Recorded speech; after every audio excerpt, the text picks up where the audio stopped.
bawat mesa, asin lagi ang ulam. Umaalog sa alkansya, pisong pinagpawisan, batang nakahubad, kumot ang lansangan. Lupain kinalbo, minsa'y nadidilim ng dugo sa away ng kapatid sa kapatid. Sa kalagayang ito tayo ay nakagapos, parang awa sana ay dito magtapos. Todo na to, panin ang langit na bukaw, pagtingin mga tala at araw, mamumulang muli ang silangan sa bagong simula ng ating bayan.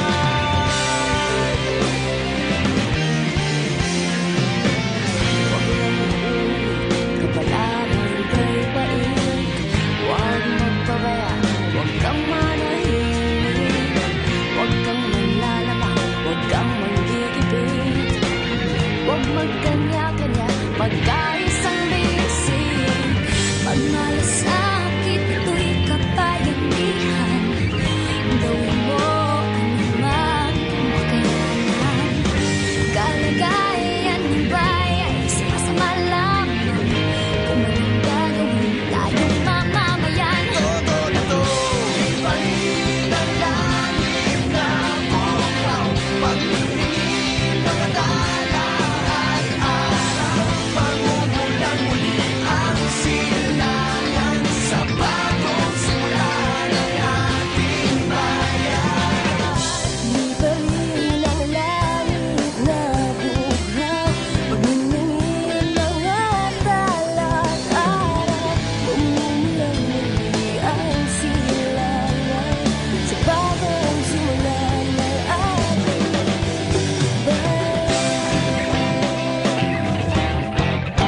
Sa ipakita natin sa ating mga magulang, mga kapatid, kaya natin to.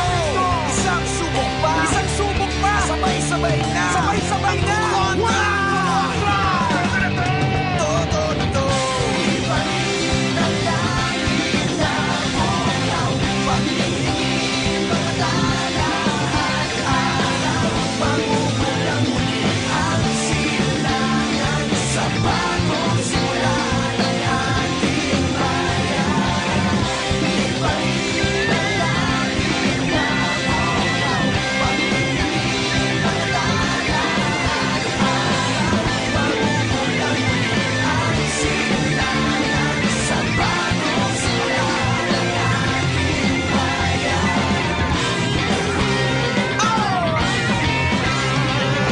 Bagong simula ng ating bayan.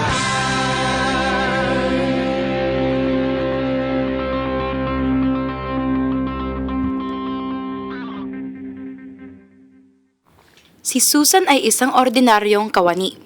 Pinagkakasyang maliit na kita sa pangangailangan ng asawa at 3 anak.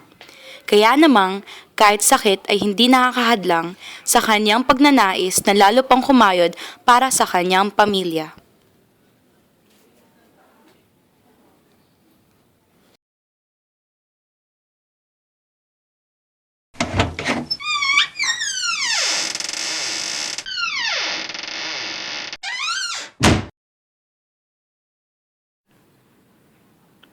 Oh, Ate Susan, bakit ka andito?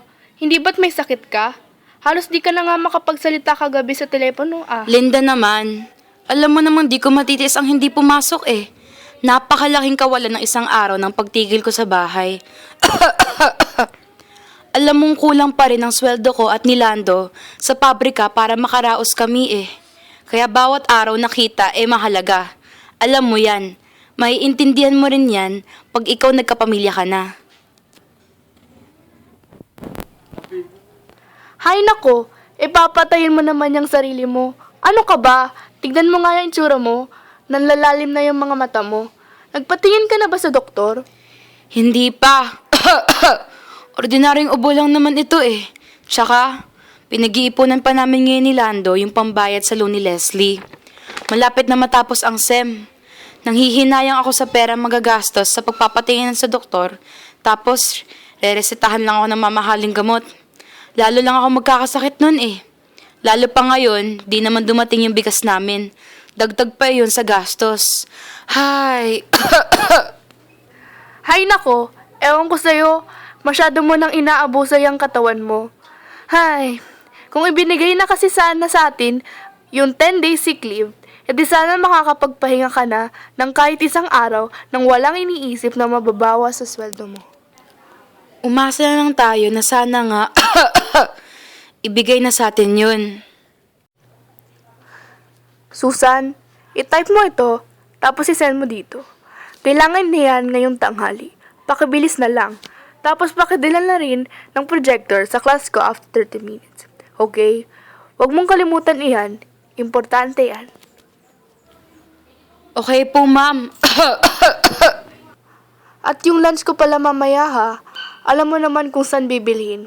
May meeting lang ako kay Dean.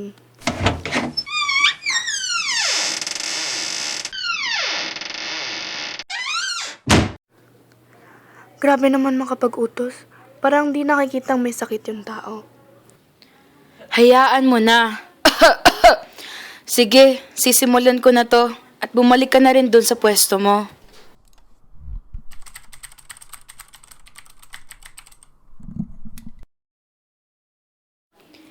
Pinilit ni Susan ang magtrabaho sa kabila ng kanyang kalagayan. Subalit, sa kalagitnaan ng kanyang pagtatrabaho, Ate Susan! Ate Susan! Ano nangyari sa'yo? Ate Susan! Gumising ka! dinala si Susan sa ospital ng kaibigan. Dumating ang kanyang pamilya at doon nila nalaman ang tunay na kalagayan ni Susan. Bakit ngayon niyo lang siya dinala? She's been suffering from her illness for quite some time. Dok, ano po bang sakit niya? She has lung cancer. Stage 3 na at kumakalat na rin yun sa mga katabi pang organ. Pwede nating subukan operahan siya, pero hindi natin sigurado kung kakayanin niya. Lalo na ng puso niya na medyo apektado na rin ng cancer. Dok, pakiusap. Gawin niyo po ang magagawa niyo para iligtas ang asawa ko. Nakikiusap Ipinapaalala po ako. ko lang na ang operasyong ito ay walang kasiguraduhan. Maaari po natin subukan but I cannot assure you na maliligtas siya.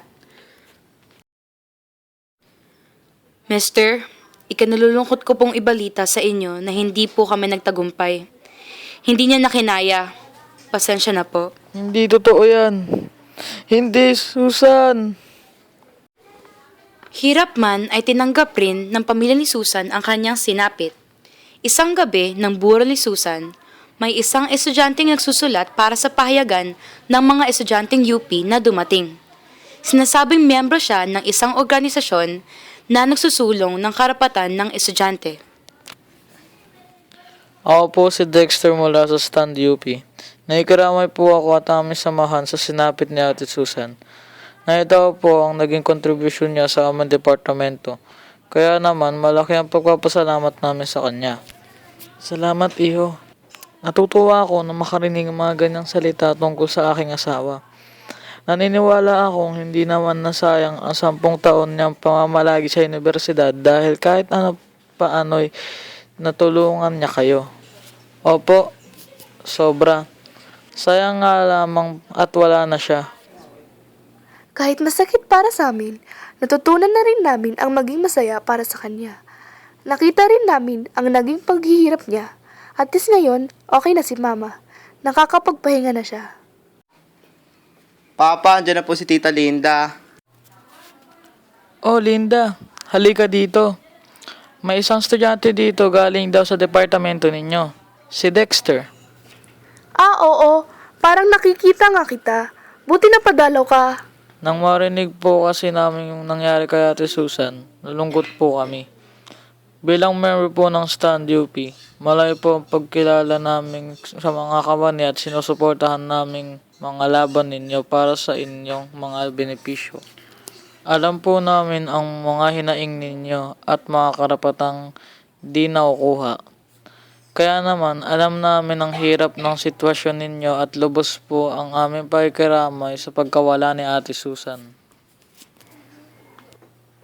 Salamat sa mga estudyanteng gaya mo na may pakialam sa aming di naman itinuturing na may halaga ang papel sa universidad. Nakakatuwang isipin na isa ka sa mga kabataang sumusuporta sa amin. Hay, kung sana lang nakukuha namin ang mga benepisyo namin, hindi siguro masyadong mabigat ang buhay para sa amin. Lalo na sa mga gaya ni Ate Susan na may pamilyang binubuhay. Kaso wala, umaasa na lang kami sa kakarampot na sweldo tuwing kinsenas at katapusan para mabuhay. Yung mga benepisyong inaasahan namin makukuha di dumarating. Ganun naman ang sistema dito sa atin. Kapag maliit ka, pinabaliwala ka lang. Mahirap na nga, lalo pang pinapahirapan. Naintindihan po namin kayo. Kaya naman po, patuloy ang pakikiisa ng grupo namin sa All UP Workers Union sa pagsusulong ng pantay na karapatan para sa mga kawani. Talaga? Naku, salamat ng marami. Hindi ko akalaing may mga katulad ninyo palang nagmamalasakit sa mga gaya ko ng asawa ko. Maari ba akong sumama? Sabi nga nila, lahat ng bagay ay nangyayari ng may dahilan. At ang pagkawala siguro ni Susan ang hudyat na dapat na rin akong makialam at ipaglaban ang aking karapatan. Aba, oo naman po. Malugod naming tatanggapin ang inyong pakikiisa. Sama-sama po nating ipagdalaban ang ating mga karapatan. Hoy Lando, sigurado ka ba sa mga sinasabi mo? Oo, Linda. Dahil kay Susan, gusto ko na rin makiisa sa laban ninyo para sa inyong mga karapatan. Nakita mo ang hirap ni Susan. At alam kong marami pang kagaya niya, kagaya ninyo. Kaya ito na siguro ang pagkakataon ko para palitan ang sakripisyo ni Susan noon. Para to sa kanya at sa inyo na rin. Kung ganon, sasama ako. Sasali na rin ako. Naku, maganda po iyan. Asahan po ninyo ang aming support at paikiisa. Sama-sama nating igigit ang ating mga karapatan. At ipagdarasal rin po namin ang iyong pamilya, Mang Lando. Salamat, iho.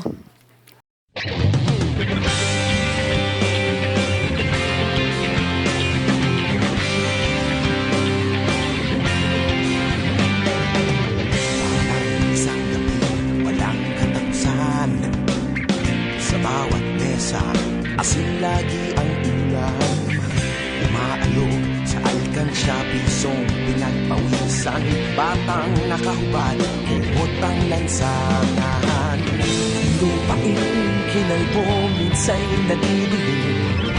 Nagtupo sa away ng kapatid sa kapatid. Sa kalagayang ito, tayo ay nakagapos.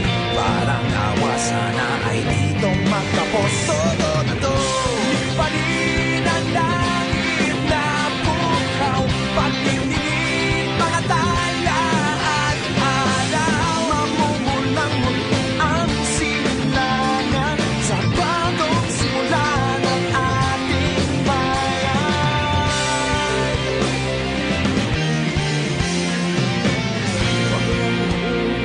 Kapalaran kay pait, huwag magpabaya.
Humaba ang gabi para sa tatlo.